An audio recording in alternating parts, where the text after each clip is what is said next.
prodigal son the parable for heaven and hell? We may think of the parable of the sheep and goats as the parable that most closely describes heaven and hell.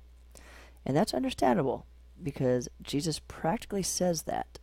He basically says, when the Son of Man comes, he'll divide people like a shepherd separates sheep and goats. Sheep, come take your inheritance, and goats, go to eternal punishment.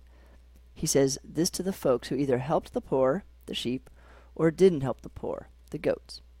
Because if they helped or didn't help the poor, they were actually helping or not helping God. Yikes. If you are a Christian who needs the conviction to help the poor, maybe that parable is exactly what you need to hear today. But if that one just makes you hate God and turn away from him altogether because it's just too harsh, we might not be ready for it yet. Maybe the parable of the prodigal son is a much more compelling picture of heaven and hell for us right now. You know how the prodigal son wastes his dad's inheritance on indulgent living? And after he has spent it all and finds himself low enough that he's eating food with pigs, he crawls back to his dad, totally humbled, ready to beg for his dad, who he shamed, to let him work with his servants. But his dad is so overwhelmed with love and so happy to see that his son has even come home that he runs to him, which wasn't even proper in that culture, and throws him an extravagant party. He says, "For my son was lost, but now he is found."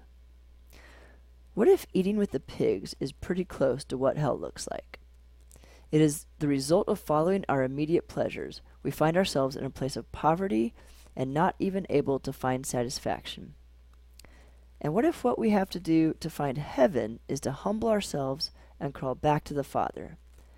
I find that this draws me toward heaven very much so, when I think of a God like this Father that is just so happy that I have turned back to him, that he picks up his robes, runs to hug me, and throws a huge party just because I've chosen to come home. That sounds like a pretty good heaven.